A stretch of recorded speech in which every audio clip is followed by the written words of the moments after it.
Bang Daniel, ini isu terbaru soal proposal Pak Prabowo ke Pak Jokowi soal Ukraina Rusia itu kan yang terbaru ya, yang masih fresh banget. Banyak orang yang kemudian nyambung-nyambungin gini, ini sekalian sama proposal Pilpres kali ini nih. Gimana tuh Bang? Ini sebenarnya hal yang biasa ya, Shangri-La dialog yang dilakukan IISS itu dilakukan secara rutin.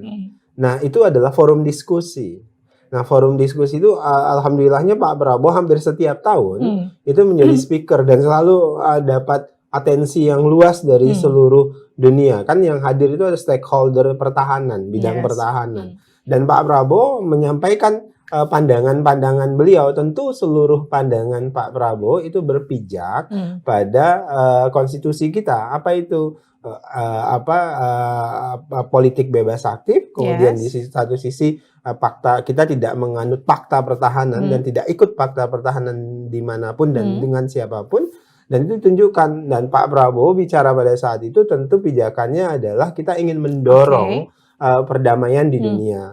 Nah, salah satu yang jadi perhatian Pak Prabowo adalah permasalahan Rusia dan Ukraina atau Ukraina Rusia, dengan proposal perdamaian yang 5 poin yang disampaikan oleh Pak Prabowo itu. Termasuk sebenarnya juga Pak Prabowo memberikan saran proposal terhadap Amerika dan China terkait dengan panas dingin ini. Jadi bukan proposal Pilpres ya? Bukan, dan itu setiap saat disampaikan oleh Pak Prabowo. Nah, sayangnya kan kemudian hal ini ditarik oleh para politisi menjadi komoditas politik. Karena gini, ketika presiden ketemu menterinya itu hal yang biasa. Ya, tapi ketika misalnya Prabowo Subianto ketemu Presiden Joko Widodo, apalagi waktu pas yang di Istana Bogor itu sebenarnya nggak masuk agenda rutin istana, tapi kemudian Pak Prabowo dipanggil sendiri, itu kan kemudian jadi sorotan kita.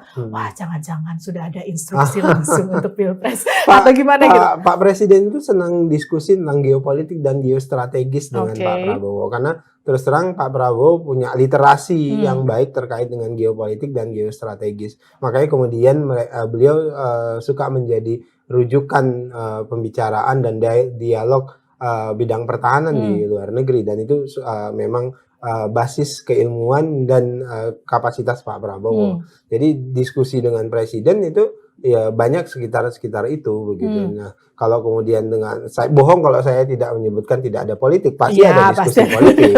Nah, tapi kemudian tentu yang paling tahu beliau berdua begitu kan, dan apakah Pak Prabowo nyaman dengan presiden, sangat.